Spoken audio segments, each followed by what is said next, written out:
Kembali lagi dengan PhD Paling Halu dan Depresor. Harry ya, heboh sendiri. Heboh sendiri ya. Awas kalau yang di rumah nggak heboh.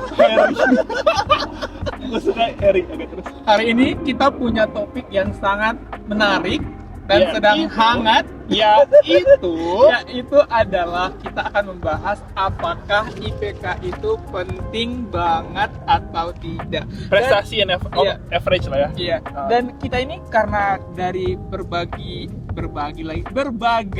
background, jadi akan Ya. memberikan perspektif sesuai dengan pengalaman dan juga background masing-masing. Berbagai background tuh nggak cuma background disiplin ilmu ya, tapi ya dari kampung, Iya, kampung benar banget, sekali, benar dan kota. sekali. Benar sekali. Kampung bangetnya kenapa kesini ya? Lagi salah ya, kampung banget. Iya. Masalah kampung berkumpul ya. Anda, ini anak Jakarta, Gaster. Gue pindah kali ya di situ. Gak usah. Siapa dulu nih yang mau ngomong? Apa dulu nih pertanyaannya? Penting nggak IPK itu atau nggak? Kalau bagi aku kan karena sebagai fresh graduate ya, dan aku teman-teman backgroundnya adalah belum pernah bekerja dari Ya, SD sampai S3 sekolah Ya. terus. Jadi ini sangat akan relevan dengan aku. Betul. Tapi mungkin buat anak sekarang ya penting punya IPK bagus. Maksudnya kalau pengalamanku ngelihat mahasiswa gitu, ada loh mahasiswa yang insecure IPK-nya berapa? 3,6, 3,8 dia insecure. Tahu nggak sih yang apa namanya? Yang jadi juara apa sih itu yang di Indonesia itu? Ruang guru itu. Itu kan aku ada masa-masa sulit Iya. di mana IPK aku 3,8, 9,8. iya gitu. Tapi itu berbasis zaman gak sih? Maksudnya Iya. kalau ngelihat senior gue IPK 2,8, 2,9 tuh Ya mereka udah udah. bersyukur. Iya, Terus di bener. zaman kita IPK 3 tuh kayak udah oke. Zamannya Falosa, which is beda zaman nih dia ya. Kayaknya IPK-nya makin tinggi Iya. gitu targetnya. Mungkin seiring dengan perbaikan akses terhadap resource, Iya. jadi nilai rata-ratanya jadi makin tinggi gitu ya. Gue tadi mau bilang perbaikan gizi. Gue punya argumen lain sebenarnya. Kita hari ini fokus ke IPK dulu. Ya udah. Tapi Apa? sebelum maksudnya apa sih yang Bentar. apa namanya menjadikan kalian itu tertarik untuk membahas IPK gitu? Maksudnya apa sih sumber utamanya kenapa tiba-tiba kalian pengen ngebahas IPK? Aku Instead of nih. so many problem in our not problem, I mean like story in Okay. our PhD life. Kalau menurut aku, karena ini kan kita belajar pendidikannya, mostly kita akan sharing tentang pendidikan di platform kita gitu, dan itu akan sangat mempengaruhi penonton kita yang ingin mempersiapkan diri mau daftar beasiswa Gimana lah, pendidikan? mau daftar S2 lah, mau daftar S3 lah, karena kan selalu ada namanya syarat IPK minimum, which is berarti IPK itu penting Jadi banget syarat ya. administratif. Ya, intinya kita nggak bisa lolos seleksi pertama kalau misalnya IPK-nya nggak cukup gitu. Jadi tapi kan ini Mbak Alfi kan sama Mbak Hanum sebagai dosen ya. Itu bayangkan misalnya kalian punya murid, terus kalian lebih senang yang mana, murid yang IPK-nya tinggi atau IPK-nya yang biasa-biasa aja? Murid yang nurut sih. Murid yang karakternya baik ya. Benar-benar. Kalau Iya. belum pinter tapi kalau menyebar. Gue beda sama Alfi. Gue gak suka murid yang nurut. Makanya. Karena berarti dia akan rely on me. Jadi saya harus ngapain, Mbak? Nggak mau. Cobalah, pikirlah. Gitu. Ya, penelitian soal IPK udah banyak kan, Al? Banyak. Menurut gue, tapi sebenarnya gue tidak mendalami aspek dari bagaimana IPK itu atau let's say general achievement lah ya berpengaruh terhadap kesuksesan seseorang. Tapi gue membahas validitas dari IPK itu sendiri kalau misalkan mau dibahas. Jadi kalau misalkan Kalau kamu bahas. ya kalau mau dibahas ya udah dari lu dulu aja. Nah kalau misalkan gini, pada dasarnya IPK itu kan hanya sebagai indikator seberapa pintar seseorang di disiplin ilmu tersebut. Nah, makanya itulah kenapa adanya assessment, kenapa ada ujian nasional, SBMPTN, dan apapun itu namanya, termasuk IPK. Nah, tapi kembali lagi pertanyaannya, kita harus bisa lebih skeptis terhadap emang seberapa valid sih IPK ini sebagai alat untuk menilai kepintaran seseorang. Yang mana? Kenapa kok kepintaran ini dianggap suatu hal yang penting? Karena emang gak bisa dipungkiri kepintaran itu atau IQ lah atau IPK itu menjadi prediktor yang cukup kuat untuk seseorang itu bisa perform di suatu konteks kerjaan, either profesional kah atau di akademisi lah. Sehingga ya udah nih kita masukin lah IPK sebagai standar. Nah tapi tadi again, kenapa kita perlu mempertanyakan validitas ini? Karena kalau misalnya kita lihat untuk bisa mencapai IPK itu kan tandanya tergantung dari ujiannya kan. Emang komponennya. yes, ujian yang lu alami itu gimana? Kalau misalnya kita kontraskan di Indonesia itu, at least di tempat gua dan seperti di banyak tempat itu masih didominasi oleh multiple choice untuk ujian-ujian didominasi. Kalau misalkan ada, apalagi mungkin untuk beberapa tempat yang emang harus esai, harus tulis tangan tuh masih ada. Tapi menurut gua didominasi di berbagai jurusan, di berbagai kampus itu dominasi multiple choice. Aku S1 examnya SI coy. Ya makanya ada pasti. Gue juga ada dosen yang mau tulisannya masuk nggak kebaca, kayak dia mau tulis tangan gitu, esai pun. Tapi didominasi gue yakin masih multiple choice. Kenapa? Karena kekurangan resource.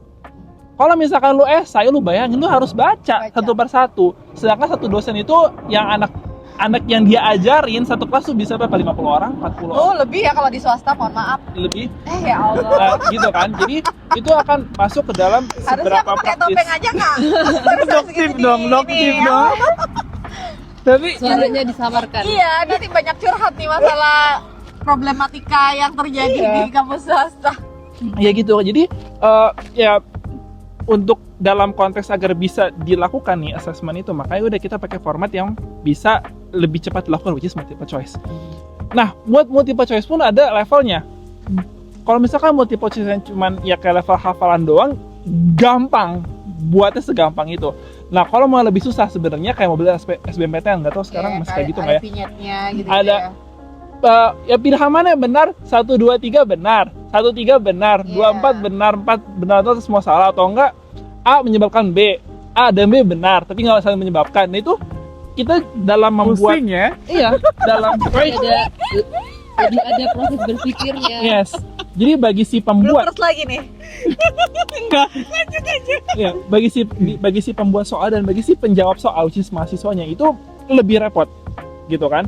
Nah, tapi kalau misalkan di UQ itu kayaknya semua jurusan ya, mungkin kalau nggak semua, hampir semua itu menggunakan esai nggak sih?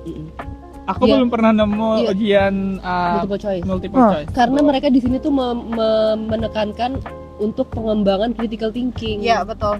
Tujuannya itu adalah mengasah critical thinking supaya orang itu bisa berpikir on their own. Jadi jangan cuman ngandelin textbook. pengetahuan yang udah Iya, ada, betul, tapi menurut betul. kamu tuh kayak gimana gitu. Iya. Itu yang mereka mau Setuju. nilai. Dan itu tuh mulai dari SD kan, kalau misalnya ngelihat PR-PR-nya anak gue itu kan juga kayak gitu kan. Maksudnya bukan untuk menjawab soal, tapi ya itu Mikir. memikir ya pikiran untuk orang mengembangkan ini? critical thinkingnya gitu. Kayak misalnya pertanyaan sederhana apa sih yang membuat kamu itu merasa bersyukur, kayak gitu-gitu kan dia mikir ya. Oh iya, fresh air, terus habis gitu apa, have a good Makanan friends, emak. lalalala kayak gitu-gitu kan mereka mikir ya. Mungkin dari situ ya budaya pertanyaan-pertanyaannya itu bukan untuk hafalan tapi untuk mengasah mengasah critical critical thinking. thinking. Tapi kembali ke yang Pak Losat tadi bilang kan, kalau masalah validitas segala macam gitu. Kalau aku lebih ke concern ke studennya, apakah emang benar kamu itu jujur menjawab ujian dapat IPK-nya yang tinggi banget. Aku menurut aku itu lebih penting rather than cuma IPK aku 100 gitu tapi nyontek. Iya. In that case kan nipu ya. Emang tapi ini budaya banget nggak sih di Indonesia? Tapi itu susah, makanya again ya, kalau misalnya kita ngomongin IPK itu penting, tadi prosesnya bodo amat. Iya. Iya kan? Misalkan tadi ketika lu mau daftar beasiswa, kayak lu mau daftar kerja atau apa, si HR, gue yang pernah jadi HR itu, ya kita memproses. Gue bukan di rekrutmen, tapi kalau gue dengar catatan temen gue rekrutmen, itu puluhan CV per hari. Nggak mungkin pas lu baca, ih dia kayak nyontek. Dari mana? Ya udah terima sitis. yes, terima kasih. Jadi tertulis, sehingga ketika kita makanya gue akan mengatakan penting dan nggak penting tergantung dengan konteks untuk IPK ini. Soalnya kalau misalkan kita ngomong kayak gitu, berarti IPK ini sebenarnya validitasnya tergantung gitu loh. Bener nggak dia bisa menjadi prediktor lu perform atau enggak gitu kan? Karena IPK dari kampus yang terkenal susah dapat IPK tinggi dan dia dapat tinggi di situ, dengan IPK yang kampus yang walau alam lu nggak tidur aja di kelas lu bisa dapat IPK tinggi. Itu gue mau bahas ya abis itu ya. Iya. Ntar di giliran gue ya. Ya, susah gini loh untuk mengatakan bahwa satu angka ini bisa lo generalisir kemampuannya, karena again tergantung kampusnya dari mana, tergantung metode soal ujiannya seperti apa. Jadi ya kalau menurut gua seandainya bisa mungkin ini kritik untuk bagi para provider opportunity ya, either kerjaan ataupun beasiswa atau apa, jangan jadikan IPK itu syarat mutlak administratif menurut gua, karena itu questionable, terutama di Indonesia ya, yang sangat diverse nih, kampusnya sangat diverse segala macam. Tapi bisa dipahami kalau ada batas minimum IPK karena itu untuk sebagai Apa, bentuk penyaring juga, kalau nggak terlalu banyak yang Iya, harus diseleksi. betul. gitu. Jadi nggak bisa itu aja. Iya. Iya. Nah makanya kan setelah itu ada tahapan seleksi selanjutnya ya kan. Iya. Nah, terus kalau menurut aku IPK itu penting atau tidak penting? Menurut aku IPK itu bukan segalanya. Yep. Tapi kalau kita punya IPK tinggi, kita jadi punya kesempatan yang lebih luas untuk memilih apapun yang kita mau. Kita punya kebebasan untuk memilih apapun yang mau kita kerjakan. Kalau IPK-nya pas-pasan, ya mungkin kesempatannya jadi terbatas. Karena untuk menembus filter pertama mau daftar kerja aja udah terbatas gitu. Tapi kalau dengan IPK yang tinggi, mau daftar kerja sekolah lagi bisa, mau daftar kerja di perusahaan biasa aja bisa, mau daftar kerja di perusahaan multinasional bisa. Jadi memang bukan segalanya, karena pada akhirnya waktu kita kerja itu pasti harus belajar lagi kan untuk menguasai apapun yang harus kita kerjakan itu. Dan satu lagi juga karena menurut aku baik di pendidikan yang lebih tinggi maupun di pekerjaan itu soft skill itu sangat penting sih, karena pintar saja ternyata tidak cukup untuk bertahan di pekerjaan atau apalagi di tidak pendidikan. pintar. Iya, benar. Karena yang membuat kita bisa menguasai sesuatu itu, ini aku pelajari dari PhD aku, adalah perseverance atau kegigihan, dan itu adalah sesuatu yang harus Yang kita obrolin sebelum ini diasah sejak kecil dan tidak bisa diukur dengan IPK. Nah, tapi tetap tadi IPK itu memang bukan segalanya, tapi dengan IPK yang bagus, IPK yang tinggi itu bisa membuka kesempatan. Mbak Hanum gimana? Aku nanti punya cerita menarik tentang IPK aku. Kalau balik ke pertanyaan kamu tadi sih soal Penting atau enggak? IPK-nya penting atau enggak, dia penting tapi bukan 100% penting gitu loh. Kayak punya Bukan IPK segalanya. tinggi, punya IPK tinggi, tapi ketika harus turun ke masyarakat, harus kerja atau apa gitu, nggak bisa ngapa-ngapain, nggak guna juga sebenarnya gitu. Akan ideal kalau kita ngomongin konteksnya adalah mahasiswa IPK tinggi tapi mereka terlibat di organisasi, punya pengalaman misalnya pernah magang, pernah internship di mana, itu akan bagus sih kalau semua tuh bisa seimbang kalau menurutku. Karena pada akhirnya kalau kita ngomongin konteks ini IPK tinggi untuk bekerja, ya user akan cari orang yang emang bisa kerja kan. Jadi punya nih, oke nih, kalau di angkatan gue dulu tuh ada istilah jangan cari yang IPK-nya tinggi banget, karena biasanya nggak bisa kerja, karena itu adalah tipikal mahasiswa yang kupu-kupu, kuliah pulang. Tapi kan juga ada stigma kalau mahasiswanya banyak banget berkegiatan, berorganisasi, anak BEM, anak senat gitu, biasanya IPK-nya jelek, berarti nanti nggak bisa ya perform. susah juga, kita harus ngajarin dari nol kan. User tuh akan cari yang gimana caranya gue bebasin lu bisa kerja dan sesuai dengan target gitu kan. Nah kalau bisa sih IPK tetap dijaga, karena itu menurutku itu standar sih, mau rubrik penilaiannya kayak apa, intinya kan untuk dapat IPK segitu kita harus passing si rubrik itu kan, rubrik penilaian itu kan. Nah berarti kalau kita IPK-nya baik, taruhlah misalnya di atas 3 gitu ya, yang kita bilang baik, maka setidaknya standar-standar kompetensi yang diharapkan dia tuh udah nyampe gitu. Bahwa kalau Iqbal tadi bilang, tapi kan bisa aja dia bohong, nyontek lah, joki lah, sekarang kan dia joki udah di mana-mana gitu kan, atau menggunakan ChatGPT in the wrong way gitu ya itu akan kelihatan sih ketika kerja. ketika kerja tuh itu akan kelihatan semua, termasuk misalnya apply beasiswa. Nah, misalnya nih dapat lulus beasiswa, yang pinter aja struggling gila-gilaan kan kita semua. Yang pintar Harusnya- jadi masa modal. Harusnya dia nggak ngesaring di wawancara beasiswa. Iya. nggak sih? Tapi kan ya siapa tahu Iya, human iya. error kan bisa aja. Tapi maksud gue yang lurus-lurus aja itu struggling ketika dia sekolah, apalagi yang curang-curang kayak gitu. Jadi ya kalau menurut gue kalau mau dibilang penting dia penting, tapi bahwa dia adalah yang paling utama nggak juga.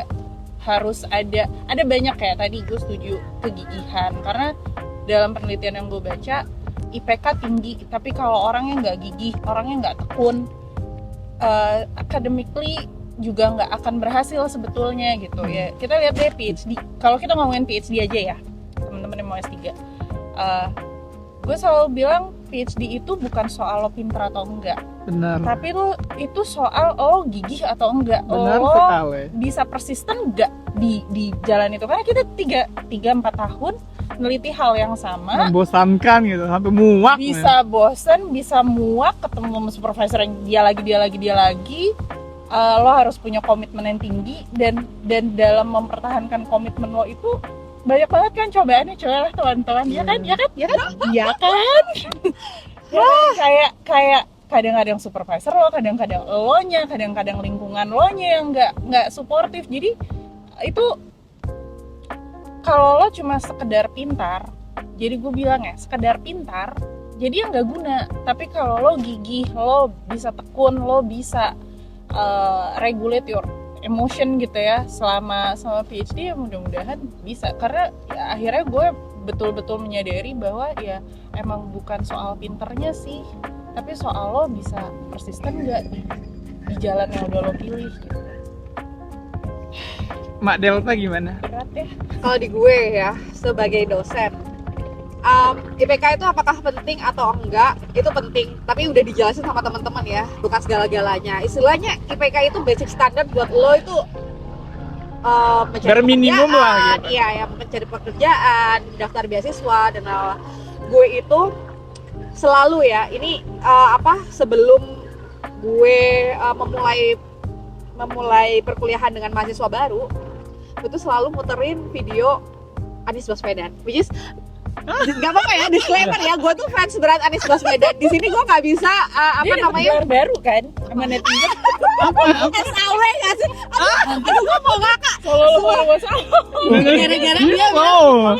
Anies Baswedan so and bla bla bla gitu kan, ada orang gitu kan. Past So tense. tapi dia itu pakai capital letter semua. Oh. Jadi terus Melihat. ada yang komen si Bobby namanya kan, si Bobby lucu banget, si Bobby bilang harusnya gelar SAW itu hanya disematkan untuk Nabi Muhammad SAW. Padahal serius, ya Allah. Bahasa Inggris.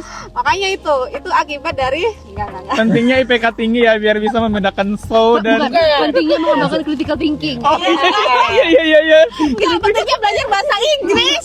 Itu tuh bahasa Inggris basic. So, ya Allah, ya udahlah ya. Sabar.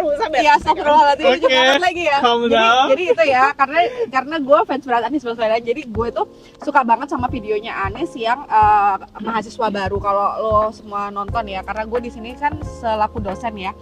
Jadi kayak gimana sih menjalani peran sebagai mahasiswa baru, karena kan memang peralihan dari SMA ke perkuliahan itu memang benar-benar berbeda gitu ya.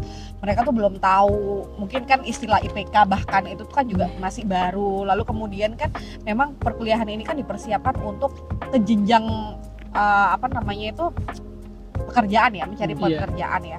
Jadi tuh mereka tuh dipersiapkan ya, IPK ini menjadi basic utama gitulah istilahnya ya. Jadi dan di situ tuh dia ngejelasin IPK itu penting gitu ya. Berapa sih standar IPK yang minimal gitu ya?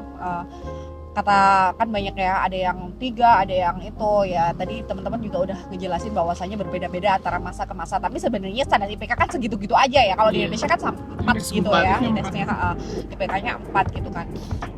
Nah, kita lihat aja kebutuhan atau syarat beasiswa itu tuh berapa, dan itulah standar kita yang akan kita tuju. Karena ketika kita udah memenuhi standar IPK yang disyaratkan beasiswa, maka kesempatan kita kan lebih besar kan ya.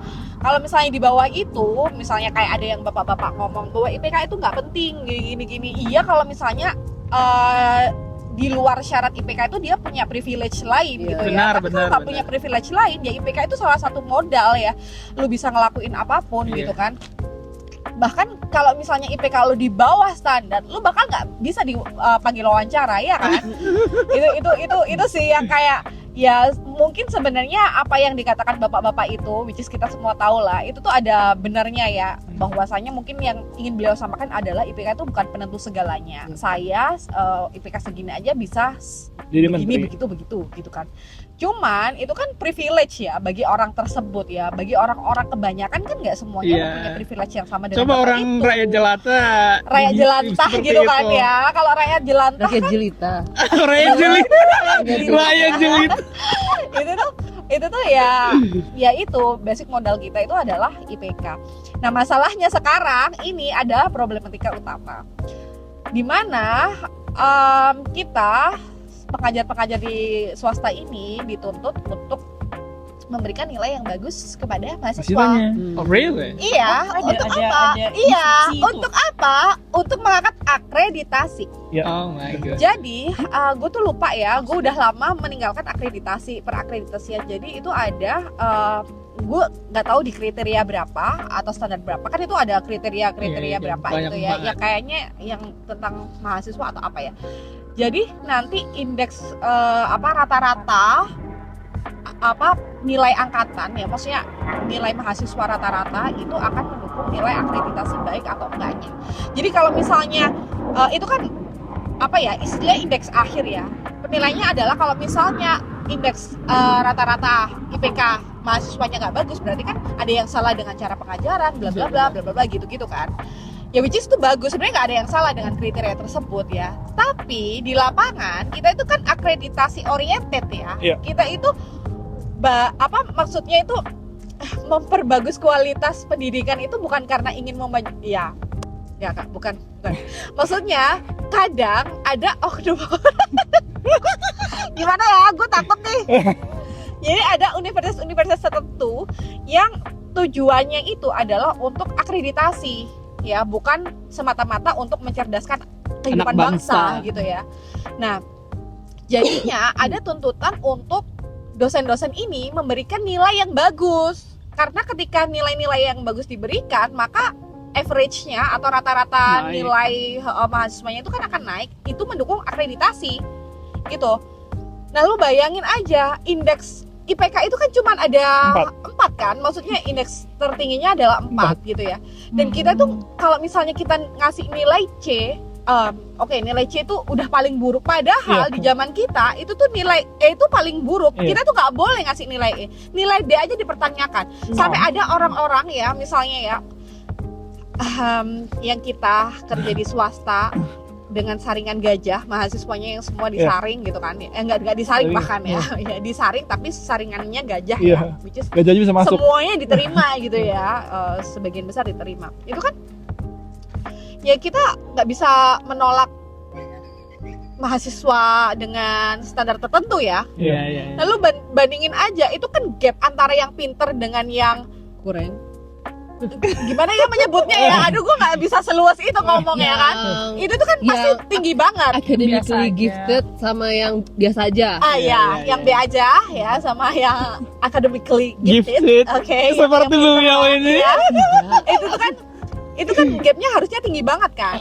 Nah, kita itu jadi disuruh ngangkat si gapnya ini. Jadi tuh nggak boleh ngasih nilai E. Kalau nilai E itu kayak dipertanyakan dosennya, kayak kenapa ini itu, tolonglah ya kalau masih bisa dibantu.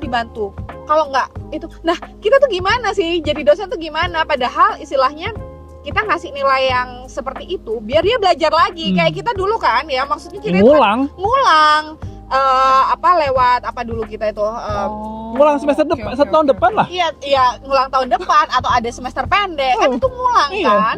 Misalnya biar kita tuh belajar lagi, biar itu kita matang, biar nanti itu siap menghadapi pekerjaan gitu kan. Nah tapi tuh sekarang nggak kayak gitu karena ada tuntutan seperti itu. Jadi kan ini kan problematika. Jadi lu bayangin aja misalnya dia yang gitu kita kasih nilai C, which is nilai C sama A itu jaraknya itu nggak sejauh itu gitu kan. C itu berapa berarti kalau misalnya di rata-rata? 6 C kali. itu C itu pas. enggak, 3 kan ya?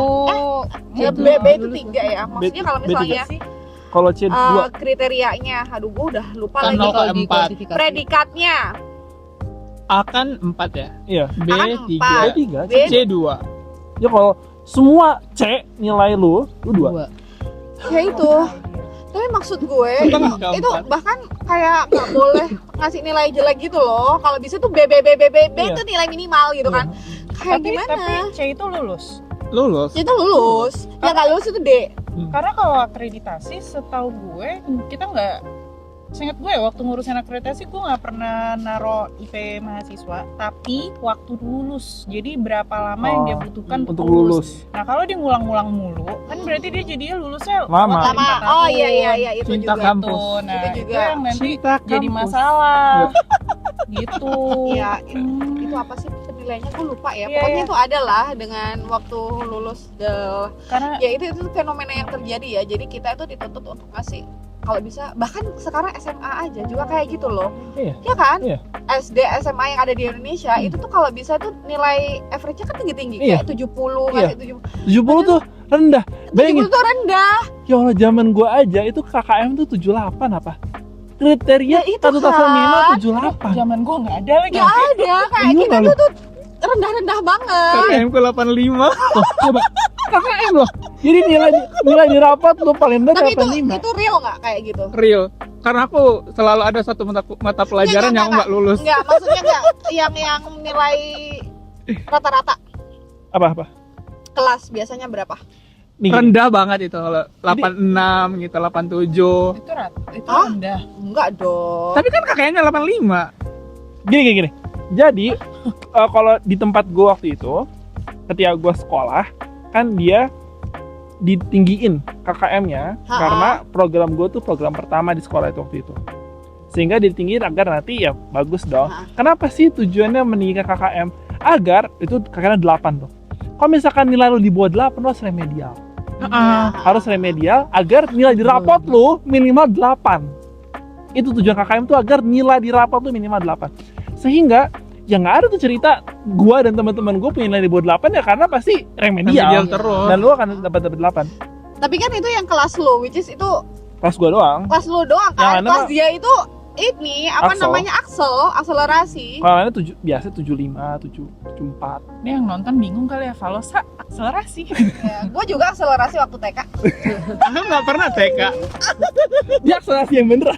Aku nggak pernah TK. Langsung SD. Ya gitu sih intinya, ya kalau ditanya lagi balik lagi apakah IPK penting atau enggak, itu penting karena itu standar ya kalian butuhkan untuk punya kesempatan yang banyak gitu. Oke. Mbak Feby ada lagi sebelum aku? Atau sudah? Ya, menurut aku tadi itu IPK itu memang bukan segalanya, tapi penting karena itu membuka pintu kesempatan peluang. yang Open lebih the doors. luas. Kayak ini ya lampu Aladin. Iya.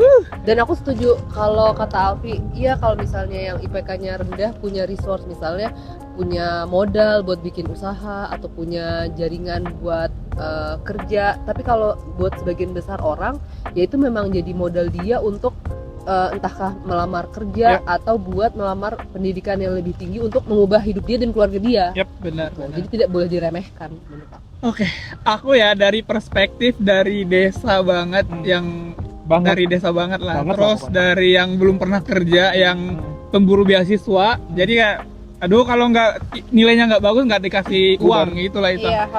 Menurut aku Sorry, tapi pernah magang nggak? belum. Jadi belum pernah magang sekali sebulan. Jadi belum pernah kerja. Belum pernah sama sekali. Oke. Jadi aku tuh palingan kerja itu asisten dosen atau asisten riset. Iya. Part time Sebenarnya kan. itu menurut aku pengalaman kerja juga, tapi di Iya, akademik, Iya. Iya akademik banget, tapi yang industri gitu. industri itu tidak ada sama sekali. Mhm. Jadi sebagai hamba beasiswa, Iya, betul. hamba beasiswa, IPK itu penting banget coy. Iya. Penting banget. Tapi ini jadi kayak teman-teman yang di rumah berkaca dulu, ambil kacanya, terus lihat diri apakah kalian yang pertama orang kaya atau enggak. Karena kalau kalian orang kaya dan tujuan kalian untuk buka bisnis, IPK itu kan nggak penting-penting amat, jadi kan Karena meneruskan usaha keluarga. karena ingin meneruskan usaha keluarga dan pun akan lebih banyak practical knowledge yang kayak Bahanum bilang itu didapatkan dari tempat kerjaan. Tapi kalau kalian yang kedua ini adalah hamba-hamba kaum mendang-mending, Kamu mereka jelita. aku jelita. bahasanya aku haluskan ya. Kalau kalian kaum mendang-mending, kalian itu harus mikir kayak apa yang bisa aku jual dari diriku Apa yang modalku? penuh mendang-mending ini gitu. Ya Udah muka biasa aja. Duit nggak ada. nggak punya keluarga, channel Otak gitu. pas-pasan. Masa otaknya pas-pasan gitu, masa IPK-nya kurang memadai.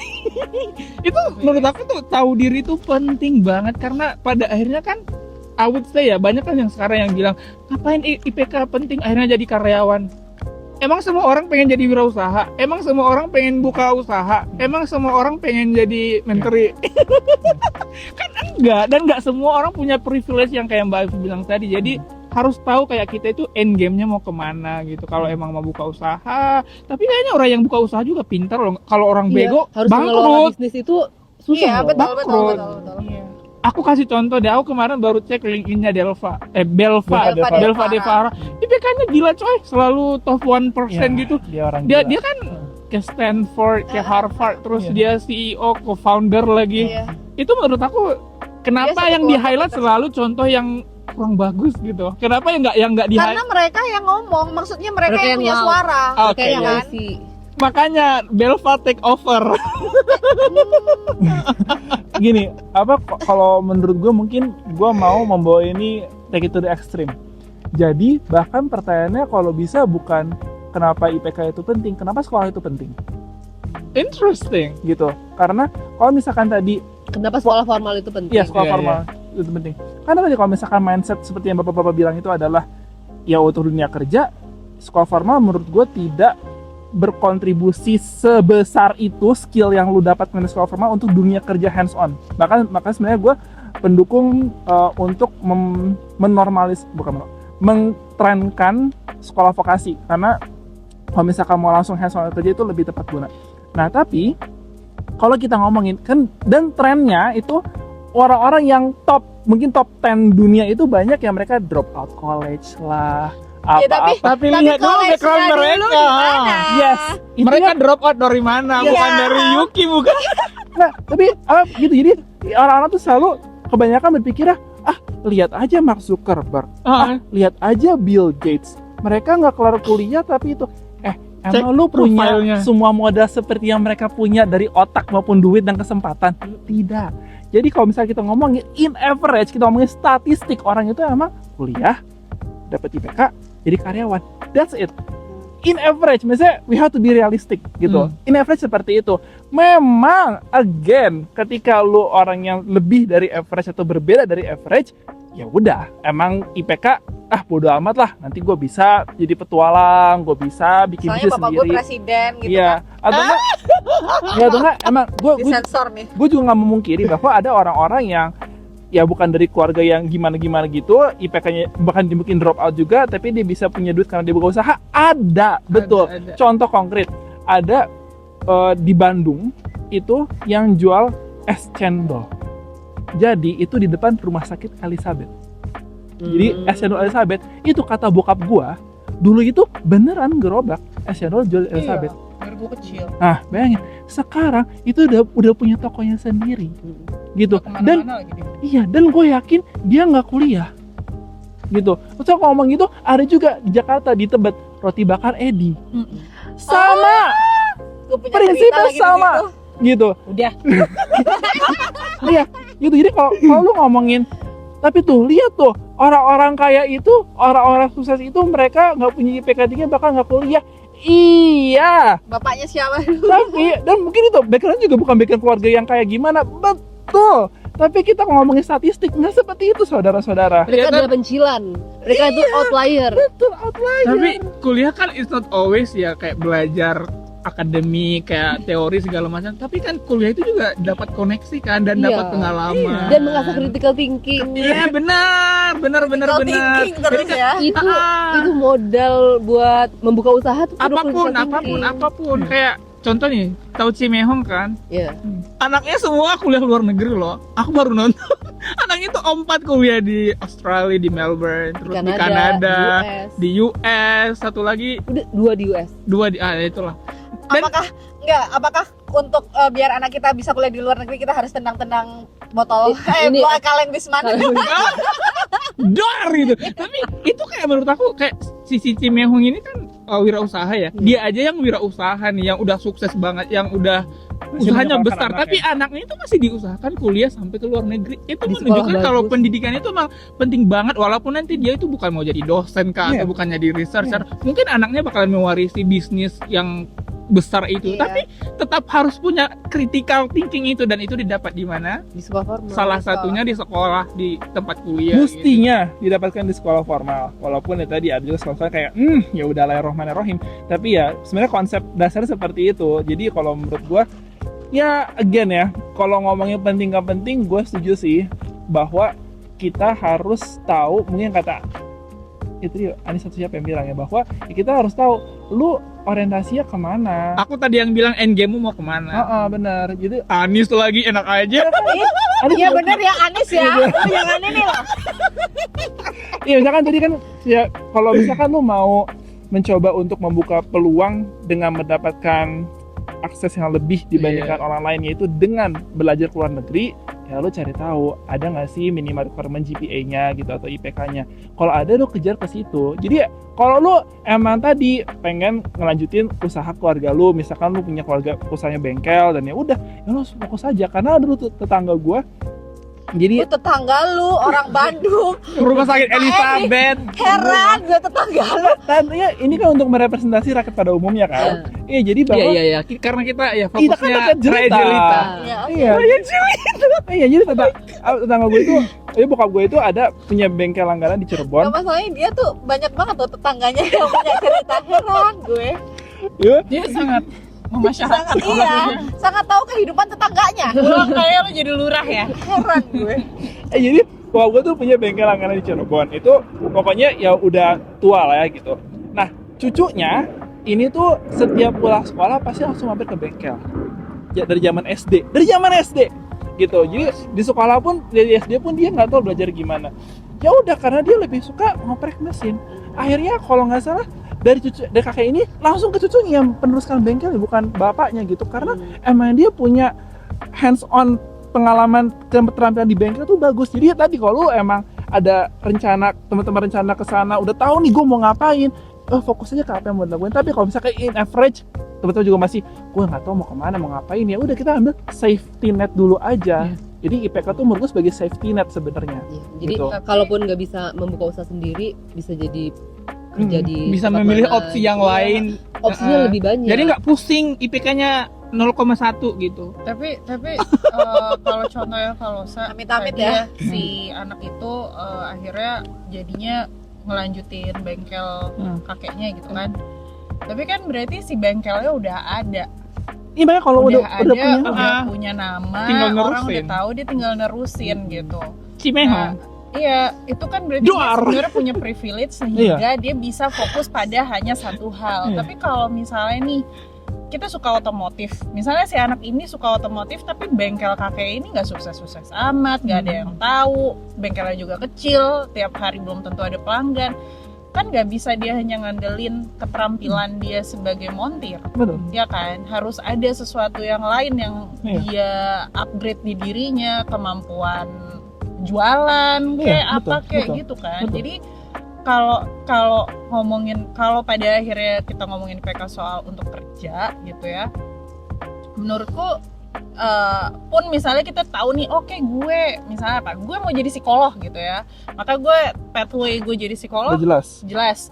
Tapi kan in the end lo harus mikirin, oke, gue udah nih Jadi psikolog. terus gue mau praktek di Mana? mana, gue mau buka biro sendiri atau gue mau ikut orang. Narik Pada akhirnya kliennya kita gimana? perlu, kalau mau ikut orang kita harus lihat networking kita. Kalau mau buka biro sendiri harus punya Rekening keterampilan kita. manajemen.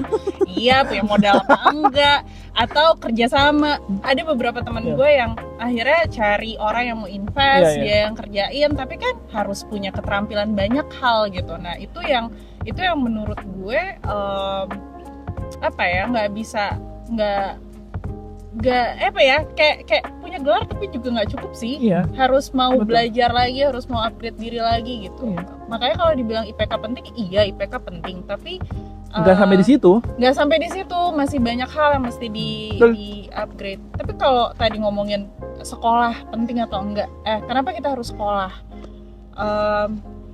Yang gue nggak ngerti, zaman gue kuliah dulu, yang gue pahami adalah nggak semua anak di Indonesia umur 17 tahun itu bisa sampai ke universitas. Betul. Sehingga ketika gue ospek dulu, ospek gue itu isinya kan masih ada subsidi negara ya. Gue gak bayar mahal lah waktu itu ya, buat kuliah per semester itu. Tapi yang gue inget, selalu dibilang kalian tuh adalah kaum yang dapat privilege untuk bisa sekolah. Sehingga apapun yang kalian dapat di bangku perkuliahan ini harus diturunin lagi ke Masyarakat. rakyat. Karena lo kuliah pakai duit Wah, rakyat gitu.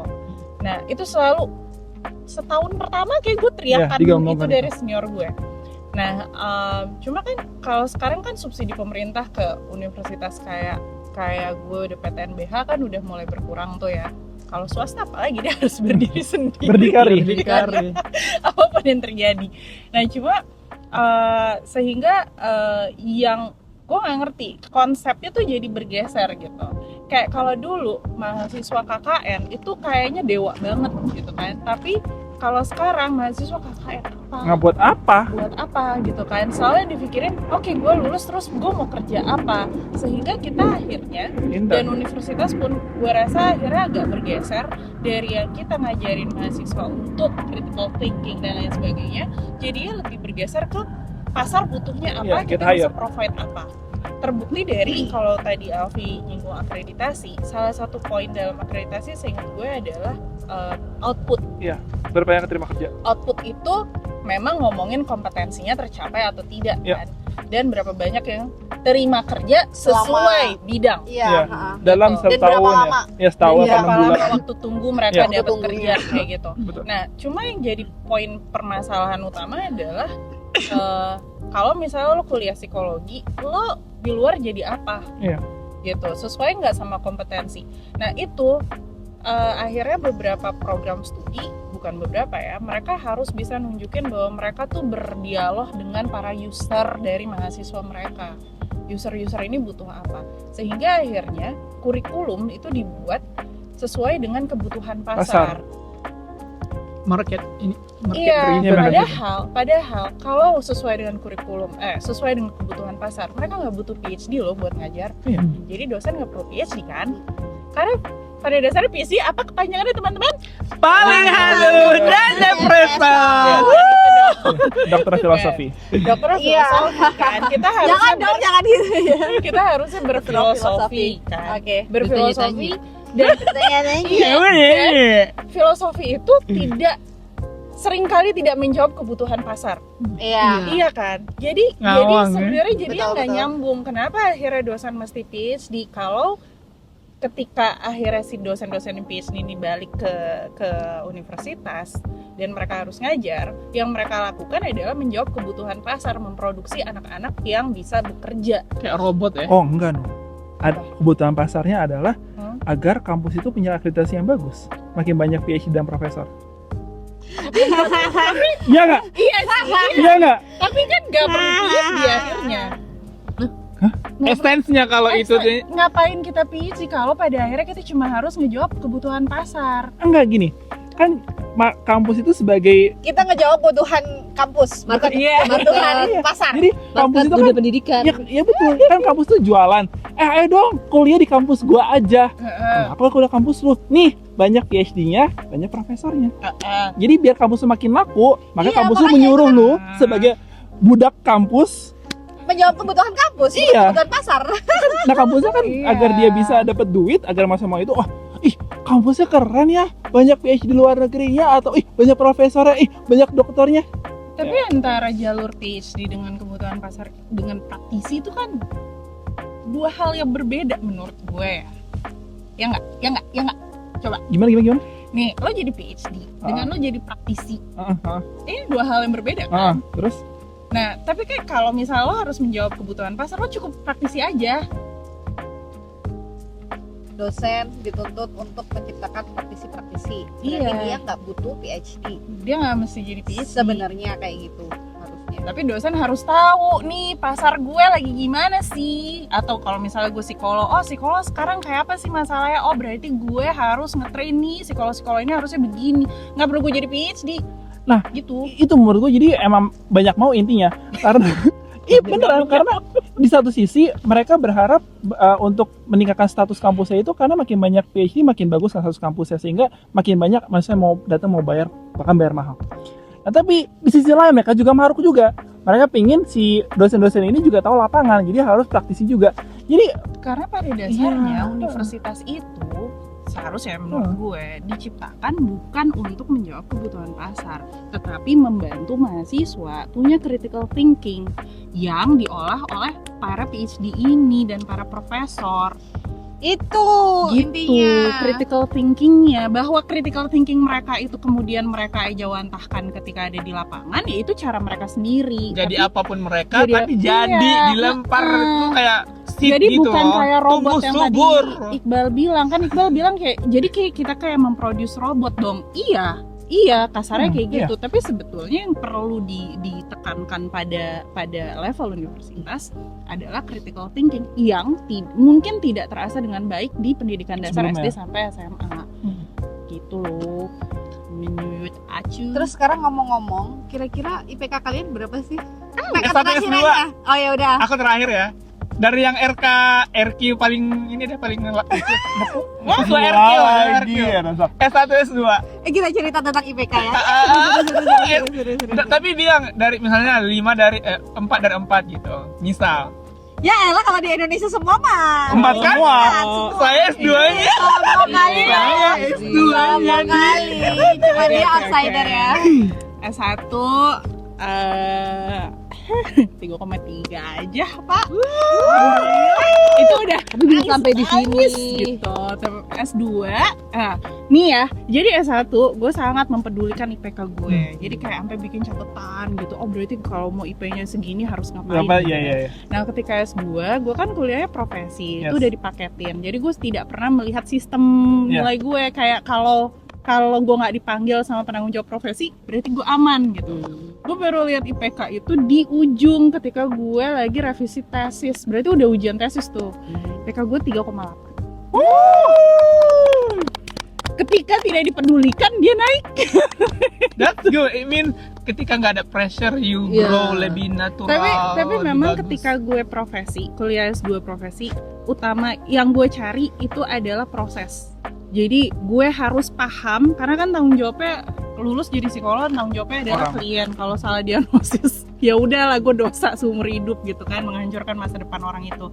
Jadi gue emang gue tidak lagi peduli dengan output kayak waktu S1, gue peduli dengan proses, gue fokus di situ. Dan ternyata ya itu usaha tidak mengkhianati hasil kali ya. Di kasus itu. Di kasus itu.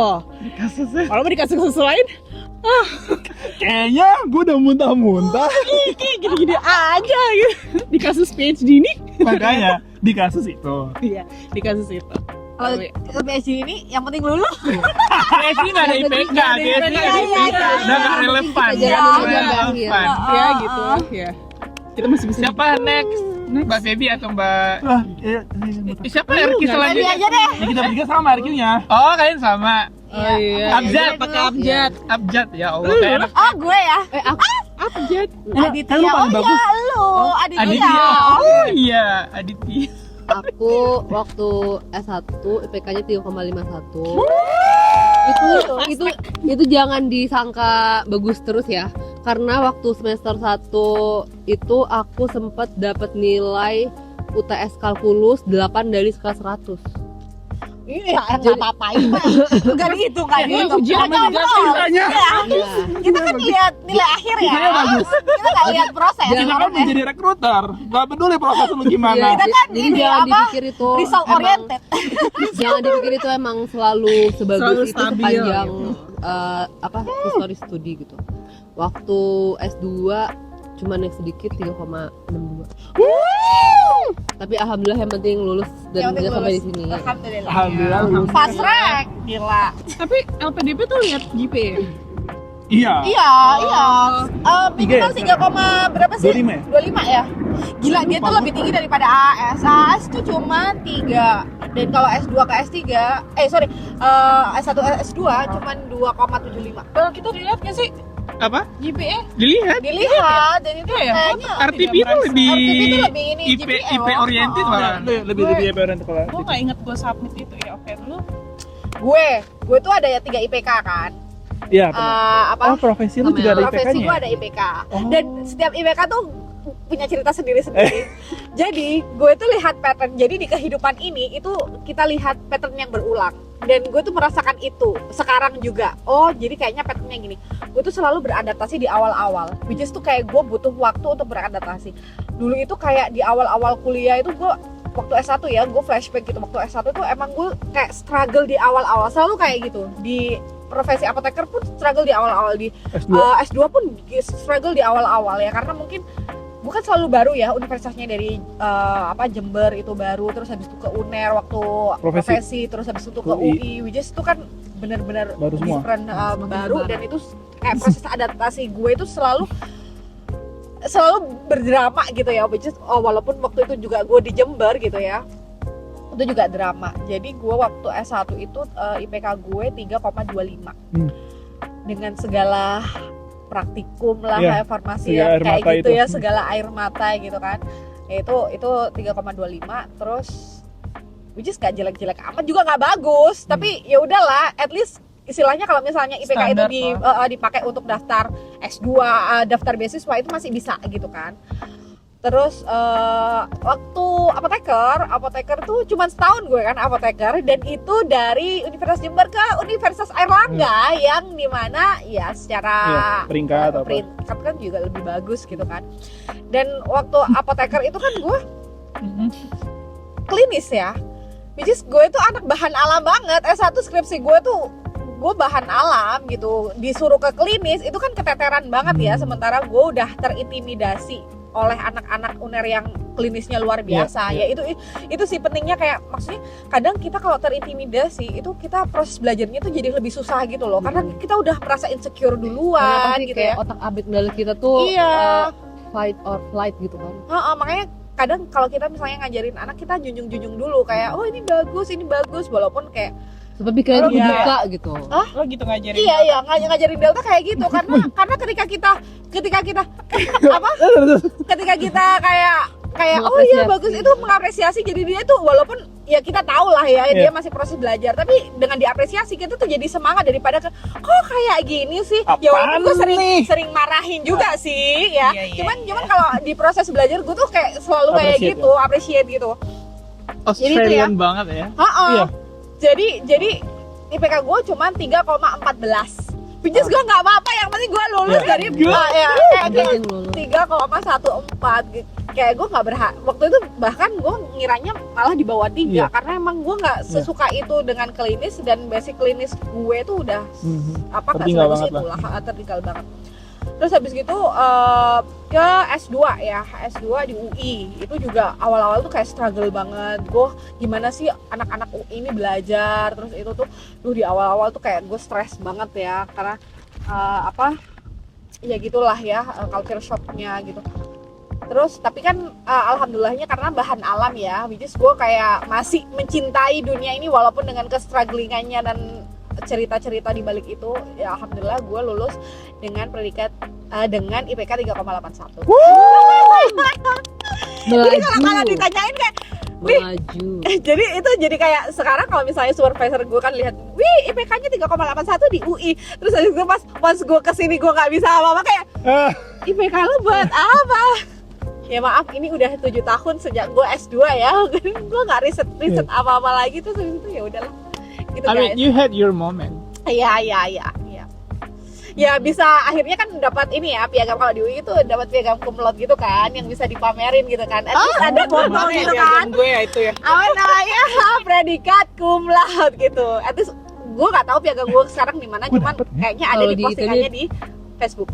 Kalau di ITB biasanya dicantumin di ijazahnya sih kalau dapat cum laude. Oh, that's nice. Jadi ada lulus dua. Iya, sarjana teknik ada. dengan predikat cum laude. Iya, di ijazah ada, di transkrip juga ada, cuman kita Ada tuh lagi dapat piagam cum laude gitu. Which is alhamdulillahnya ya waktu itu kayak lu bayangin aja, gue kan berasal dari desa ya, yang mana orang tua gue tuh kayak nggak kepikiran bahwa anaknya itu bisa kuliah di UI gitu ya. Ya mungkin bagi kayak Hanum yang apa Emang berada di area geng Jaksel. UI itu kayak geng Jaksel tuh kayak udah biasa aja.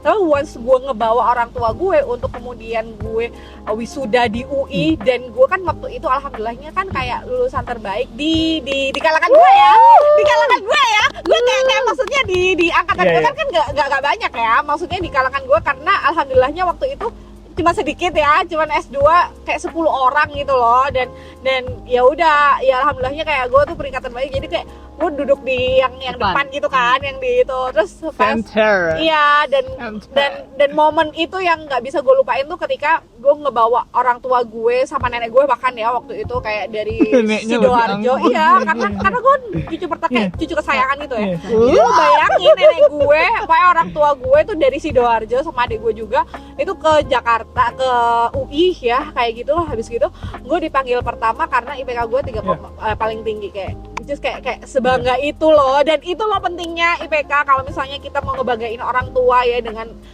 lulus jadi dengan predikat baik gitu ya, predikat cum laude gitu. Punya privilege sangat- waktu wisuda ya. Jadi Iya gitu loh, alhamdulillahnya ya gitu. sapu bersih. Tapi kalau lo bilang kayak Hanum, sebenarnya enggak loh. Gue adalah anak pertama di keluarga gue yang masuk UI. Lainnya di luar negeri. Enggak, tapi maksud gue adalah lingkungan lu itu kan udah kayak Jaksel. udah UI orient, maksudnya gini loh, lu udah familiar dengan UI gitu loh, kakak-kakak oh iya. kelas lo dan lain sebagainya. Nah, Iya sih. kalau di tempat gue itu nggak ada cuy, Kita kayak nggak tahu. Apalagi dia. kita itu kampus paling bagus di mata kita anak-anak Sidoarjo dan kampung itu UNER. Iya. Oh. Iya, kayak orientasinya Ya UNER. kan rumah Kalau gue misalnya UNER, selemparan tali kolor ya ke UI. iya itu jadi UI itu kayak menurut gue kayak wah banget beneran. Oke, tapi dulu gue gak pernah kepikiran masuk UI juga sih. Sejujurnya gue masuk ITB. Say Gue 3. you're Mohon maaf ya teman-teman, di balik IPK 3,8 gitu ada sejarah di SMA dapat fisika 3 di rapot. Gak apa-apa, gue juga pernah waktu itu dapat nilai, gue inget banget dosennya namanya Bu Budi. Kepada Bu Budi. Kepada Bu Budi yang terhormat, Sarangnya. Harus tahu siapa sih? Yang ya Bu Budi. Waktu itu lupa ya, gue tuh farmakokinetik atau apa gitu ya, gue lupa mata kuliahnya tuh apa. Jadi tuh nilai gue itu 11 dari 100. 11 dari 100. Tapi gue masih bersyukur karena ada yang 3.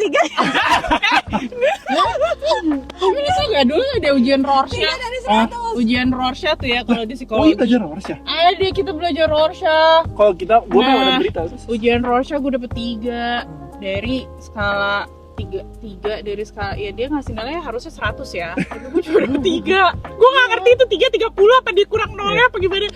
Tapi gak apa-apa teman-teman, selang di 2018 gue berhasil publikasi tentang Rorschach. Tapi apakah gue mau Itu membuktikan bahwa masa lalu kita tidak mendesain masa depan kita. Iya.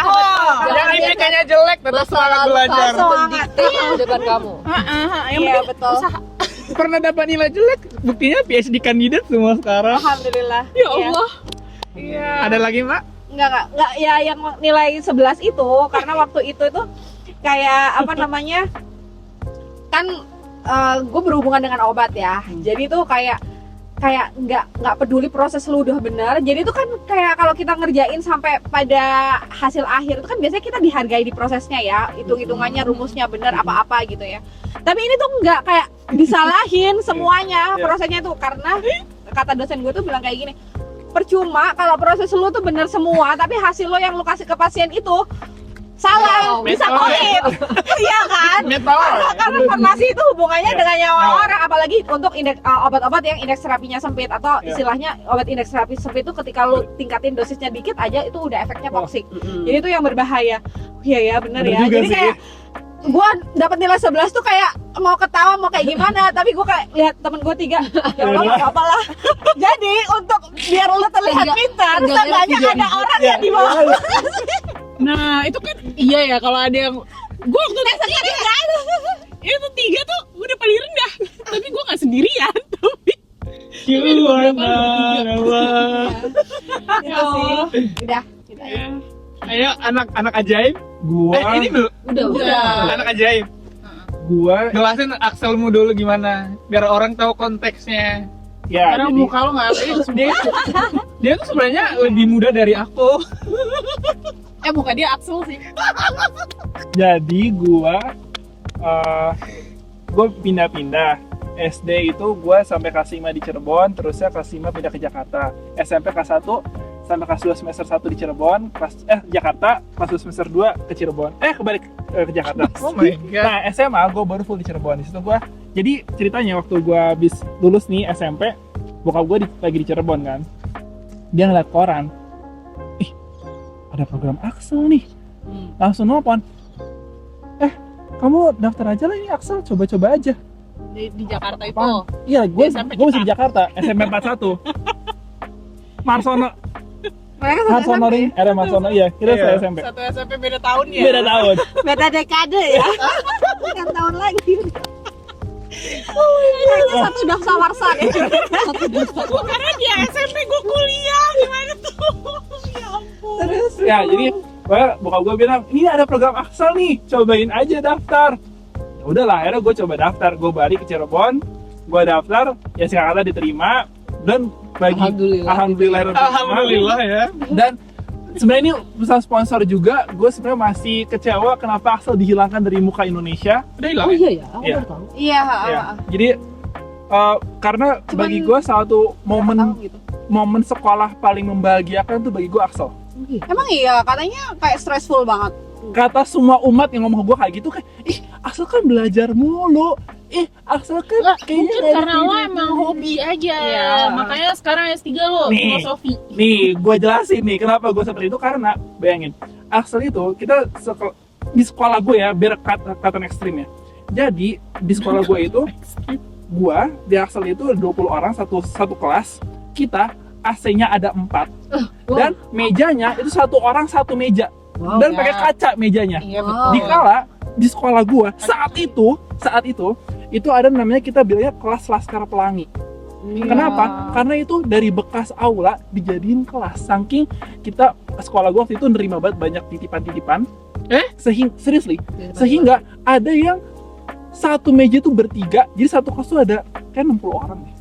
Apa 7 orang. Besar juga. Jadi udah maengap bekas aula yang misalnya nggak proper, dikala gue AC 4, ada PC Soalnya 4. kan itu percobaan kan waktu itu. Iya, anak pertama. emang. Jadi PC Di adik gue 4, juga kayak AC 4, meja individu satu individu. Kita tuh ngerasa kayak jomplang banget, sehingga kita sempat dikucilkan si Axel ini. Karena saking Anak gitunya. Axel Seperti Ini Axel di SMP anak kita. privilege. Enggak, sama Iya, gue.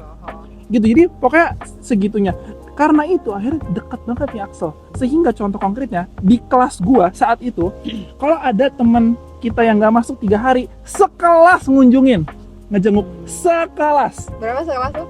20 orang. Karena Jadi satu kalian orang. guyup ya. Guyup banget. jadinya. Jadi Jadi minoritas kan? iya, jadi kita tuh Biasanya deket minoritas banget. gitu. Terusnya Iya, waktu itu iya. pernah ada setelah setahun kita sekolah, kita mau ini orang-orang ngide banget, teman-teman ngide, kita promosiin Axel lu ke sekolah-sekolah kita. Jadi kita tuh naik mobil, naik motor tuh ke kabupaten Cirebon untuk promosiin Axel. Kabupaten Cirebon. Seperti kampanye. Oh, emang Seru banget, jadi hujan-hujanan, terusnya kita ke sawah, abis itu kita ke balong ngambil ikan. Seru banget, bagi gue seru banget Axel. Jadi gue kecewa kenapa Axel dihilangkan. Oke, nggak penting. Terus masuk S1. Nah S1 ini alhamdulillah itu kayaknya mungkin masa kejayaan gue. S1. Jadi sekarang enggak.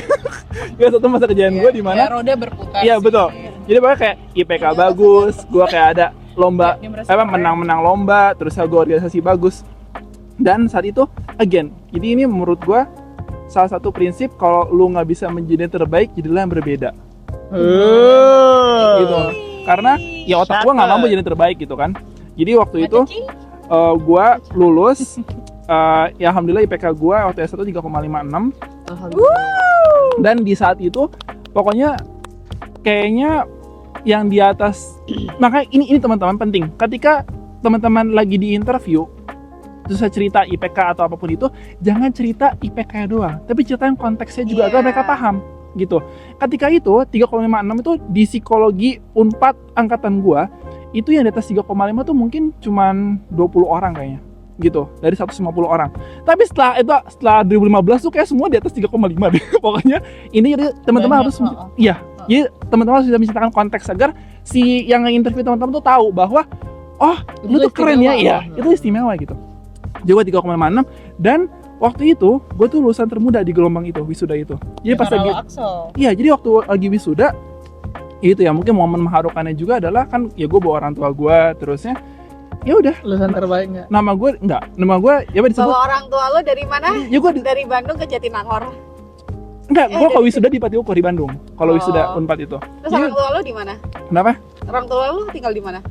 Waktu itu masih di Bandung waktu itu. Ya kan ke Bandung di Batik Ukur. Iya, di Batu Ukur itu di Bandung. Di Bandung. Alah ya? Heeh. Enggak, maksudnya enggak Nggak. kalau dibandingkan enggak Nggak kayak sedramatis lu. gue kan? Nggak sedramatis lu. Boyong. Itu biasa aja. Ya, Oh my god. Dia nggak mau kalah. Iya benar. Iya makanya. Iya. Ya gitu. Soalnya dia tadi kan cerita kan apa ceritanya mirip kan? Maksudnya membawa keluarga gue kayak itu. Tapi kan dia membayangnya dari Bandung ke Bandung. Iya, heeh. Iya, tapi ya, makanya kenapa gue bilang itu momen mengharukan karena nama gue disebut 3 kali. Hah, disebut 3 kali. Kenapa? Pertama, Dia ya, datang. ya karena gue misal lulusan iya wisuda ini lulus dengan IPK sekian. Kedua, karena cum laude. Jadi kalau dulu tuh di wisuda di Unpad itu kalau cum laude tuh disebutin apa karena cum laude lagi gitulah. Dan yang ketiga karena wisudawan termuda. Ya, Jadi, that makes sense. Kan di Unpad itu Disebutin pas Tapi tidak. lulusnya Oh, on sudah. time. on time. atau Oh, early kalau- ya? kalau- Atau kalau- early ya? Early. Gua 4 tahun. On Karena BEM. Udahlah itu ada drama lagi lah pokoknya. Jadi intinya ya udah gue disebut dan ya gue dapat sertifikat termuda terus kayak iya jadi kan 3 hari tuh wisudanya waktu itu. Gue tuh hari ketiga. Nah hari pertama sama hari kedua tuh teman-teman gue udah bilang katanya wisudawan yang paling muda tuh dari psikologi ya. Emang iya. Makanya itu. Jadi waktu S1 gue Pantesannya merasa itu masa kejayaan. Iya, iya, betul. setelah itu langsung terjun payung. Jadi gue 3,56 waktu S1, S2 nya kenapa gue bilang terjun payung karena kayak gue IPK terendah di S2. Seriously, Kok bisa? gue IPK S2 gue tuh 3,4 kalau nggak salah. Jadi rendah. terendah, Tapi 5 pro. Indi apanya itu? 5 pro terendah. Jadi kayak lu nemu kebanyakan num. Pokoknya teman-teman gue yang S1 ya bener nggak kumul atau apa di atas di pas S2 tuh di atas 3,5 semua gue caps lock semua. Jadi gue tuh terendah, gue udah terendah ya apa waktu S2 tuh. Bahkan gue mikir ini apa tiba-tiba otak gue koslet ya gitu karena pokoknya kayaknya gue setiap ujian atau apa kayak gue disalahin gitu. Gue nggak tahu lah pokoknya IPK. Jadi walaupun dibilang IPK berapa 3,4 orang mikirnya kayak 3,4 ya biasa aja gitu. Enggak, kalau tahu konteksnya gue itu terendah di angkatan gue. Di angkatan gue itu terendah 3,4 itu. Yang itu 3,6, 3,8, 3,8 berapa. Jadi ya udah, itu dari IPK gue. Tapi walaupun dengan IPK segitu kan bisa mengantarkan kamu sekolah ke Australia. Iya, betul. Gitu yang Iya, lo dari lulus sampai S3 berapa lama? Gua lulus S2 itu 2020, terus gue kerja dulu ya 2,5 tahunan lah. 2,5 tahunan baru gue S3, 2023 Januari. Ya. Oke. Alright, aku nih. Yang ditunggu-tunggu. Aku kasih konteksnya dulu. Jadi waktu aku wawancara LPDP dulu, aku tuh ada pewawancaranya yang bilang ke aku gini. IP kamu tinggi banget. Ini karena teman-teman kamu nakal ya. Iya. Aku digituin. Jadi kayak dia tuh meragukan Iya. IPK aku yang Setinggi segitu. itu. Berapa? Itu dulu konteksnya. Semua kumlaut. 3,94. Jadi IPK aku S1 itu adalah 3,97. Tapi konteksnya dulu, aku bukan dari kampus kayak Unpad, bukan ITB, bukan UI, bukan. Aku kan dari kampus daerah kan. Jadi kayak aku tuh pengen bilang kayak itu juga yang selalu menghantui aku selama ini kayak aku kan 8 semester ya. 7 semester itu IP ku selalu 4. Satu semester itu Satu semester pleset. Iya. Jadi kayak Satu semester reading males gitu. tapi konteksnya adalah kayak itu sampai bikin aku nggak percaya diri kan, kayak oh kamu cuma dari kampus kecil, IP kamu yang setinggi itu juga nggak tidak menggambarkan. Aku selalu mendapatkan judgmental itu, dan itu terbukti waktu aku wawancara LPDP tadi tuh, si ibu itu bilang kayak oh IPK kamu itu tinggi karena teman-temanmu nakal.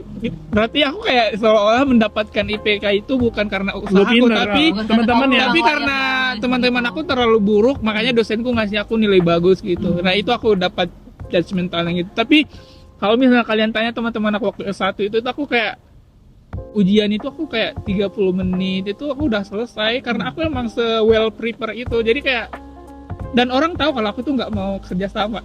Aku tuh mahasiswa paling dibenci kalau ujian karena aku tuh nggak ngasih jawaban. mau kau mati pun di sampingku dia udah innalillahi wa inna ilaihi rajiun, aku akan ngasih Aku jawaban. bantu kubur tapi nggak Aku kasih bantu, jawaban. aku bantu doakan kubur oga. Aku bantu Aku ingin, deh. aku bantu doa gitu. Saking aku komit itu ke pendidikan gitu, dan somehow aku ngerasa itu jadi kan pindah ke UK ini S2-nya, dan itu selalu bukan sebelum itu masih terbebani kayak aku harus membuktikan diriku kalau emang aku itu bukan cuman dapat nilai bagus itu di Karena Unsam di kampus doang itu. gitu. Jadi kayak Aku tuh emang komit aku tuh emang itu layak buat dinilai segitu. aku kayak emang aku ngerasa aku tuh belajar keras gitu, kayak Gua udah tahu. aku bisa hafal semua di catatan aku itu. Jadi waktu aku S1 tuh Mbak, kalau mau ujian itu teman-teman aku tuh fotokopi catatan aku, karena catatan aku itu color Rapi coded banget. semua. Kayak jadi judul itu udah ada sub color coded semua, udah jelas gitu. Jadi kayak aku emang, dan aku hafal di halaman berapa catatan aku itu, aku udah hafal semua gitu. Aku nggak akan pede ke ujian kalau misalnya aku udah belum men-scan semua yang aku tulis itu ke otak aku. Dan aku semua kan tulis tangan ya. Jadi kayak binder aku itu segini tebel banget, dan aku tuh udah any question yang bakalan keluar aku udah pasti, insya Allah pasti tahu gitu, karena kan nggak mungkin ya dosen ngasih soal yang aneh-aneh yang di luar itu gitu. Nah itu Emang sebenarnya gimana kita bisa mendapatkan nilai bagus, salah satunya itu adalah kita harus bisa mengukur pertanyaan apa yang akan keluar expect gitu dong, ya. gitu. Jadi kita itu prepare untuk ngejawab pertanyaan yang akan keluar. karena kan setiap mata pelajaran kan pasti ada yang bilang di week ini tujuan pembelajaran adalah gitu. Make sure itu tujuannya itu udah kita bisa menjelaskan semua gitu. Dan karena aku kan semua esai ya, dan aku tambah aku kan jago berbual ya. Nah itu aku tambahin bumbu-bumbu bualan aku gitu. Nah itu terus S2 di sini itu jadi kayak semester 1 kan aku online ya, dan itu pertama kali belajar dalam full bahasa Inggris itu kan di sini di UK itu 0 ke 7. Nah semester 1 itu 6,625 lah gitu, not bad lah gitu. Aku dapat satu mata kuliah yang 7, sisanya 6 gitu. Jadi itu dari Unsam ke UK loh. Maksudnya Iya. kalau dari UI atau dari ITB UI lah yang top 3 lah gitu. Unpad gak usah. Iya emang benar. Yang top, kayak dari top 3 itu ke UK mungkin nggak terlalu jauh gitu. Tapi kalau aku dari Unsam itu, bayangkan aku itu dari bawah banget tiba-tiba langsung ke top dunia gitu. Unsam itu kayaknya top berapa Indonesia aku nggak tahu, kayaknya nggak ada di top-topan. Batam Ada. Kan aku aja baru dengar kampus itu Nah itu ada. bahkan orang nggak tahu kalau kampusku itu ada gitu. Tapi aku emang datang dari latar belakang yang kampus yang sangat sederhana gitu. Nah terus itu kan di semester 2 itu naik nih, aku dapat 6,67 gitu. Terus aku dapat Dean Commendation List itu yang, jadi kayak di sini tuh kalau nilainya di atas 6,6 itu selalu dapat penghargaan dari dekan. Nah itu aku dapat 6,6. jadi kayak minimal itu 3 7-nya. Minimal 3. Oke. Minimal 3 7-nya. Selesainya harus 6. Semester 4 mata kuliah. Iya, satu semester 4 mata kuliah. Terus itu kayak aku, wih, apa nih, kayak tiba-tiba dapat penghargaan, kayak oh makin pede dong. Slowly udah aku kayak membenamkan diri aku kalau emang nilaiku selama ini bagus itu emang karena aku bisa, karena aku belajar gitu, bukan nilai kasihan gitu. Kan juga kan nggak ada kasihan ya. Banyak kok teman-teman aku yang ngulang gitu. Ada. Nah, itu ada di beberapa mata kuliah teman-teman aku yang dari China itu ngulang gitu, nggak lulus. Sementara aku lulus dan nilaiku itu mereka ngulang, aku tuh 6 gitu. Dan aku ngerasa ini fenomena apa lagi gitu, kayak kenapa teman aku yang fenomena alam gitu. Terus nah semester 3 itu aku dapat IP 7. Itu tuh Sempurna. sempurna. Nah itu jadi kayak selama S2 itu kalau di total di average itu 6,67. Wow, dari skala 7. Dari aku 3 kali dapat awards itu, Wajib bukan komen. dapat. Oh, Jadi kayak banyak kan teman-teman yang di Yuku mikir kayak aku itu selalu IP-nya itu enggak, aku tuh enggak selalu 7, aku cuma sekali IP 7 itu cuma sekali doang. Aku 7. Iya. mepet. Nah itu. Tapi kan orang-orang selalu mikir Iqbal IPK 7. Itu kayak siapa yang menyebarkan Rumor hoax itu. Itu kayak Lu aminin aja sih, ya udahlah. tapi aku merasa nggak nyaman karena aku nggak mau menipu publik gitu. iya, Aku tuh sangat transparan orangnya. Jadi ya itu IPK aku itu adalah 6,67 di S2 gitu. Tapi aku dapat 3 Dean's Award gitu yang nggak semua orang bisa dapat. dan aku waktu tahun 2020 itu masuk top 5 itu nominee Faculty of Science Awards gitu, kayak future superstar di bidang akademik. Itu karena aku waktu itu asisten dosen sama asisten research. Jadi awalnya gitu juga Mbak, waktu aku S1 kan aku asisten dosen sama asisten research, tapi again balik lagi aku ngerasa kayak apa ini karena aku dikasihani. Tapi balik lagi di sini aku juga waktu aku S2 aku jadi asisten riset, aku sampai bisa beli iPhone tuh karena aku dapat uang banyak dari riset. Terus aku juga asisten dosen kan dibayar juga gitu. Jadi aku again ngerasa sebenarnya kita itu butuh percaya diri. Jadi kayak teman-teman dimanapun kalian kuliah, jangan merasa rendah diri ya. Jadi kayak aku bisa bilang ini karena udah terjadi ke aku udah ngerasain gimana kita yang dari kampus kecil itu tidak percaya diri kalau jumpa dengan mahasiswa teman-teman yang dari UI misalnya, kita ngerasa kecil padahal pun Lo boleh nggak ada kampus lain yang gitu? kan kita harus ngambil top 3. Nah itu kayak aku tuh kayak gitu. Nggak ada di antara kita ya. nggak ada. Terus kayak aku selalu ngerasa, dan mungkin teman-teman yang di rumah juga pasti ngerasa kayak kita tuh selalu merasa kerdil gitu. Bahkan aku masih ingat dulu waktu aku tahun 2017 mewakili kampusku MTQ MN nasional gitu. Itu kan kita ada parade kampus ya gitu, dan bayangkan kita sesama kontingen Aceh itu kayak aku mewakili kampusku kayak jadi sepasang jadi face of kampusnya gitu. Kayak ada kampus di Aceh tuh, kampus besar, dia itu bahkan nggak mau ngobrol sama kita, kayak eksklusif banget gitu.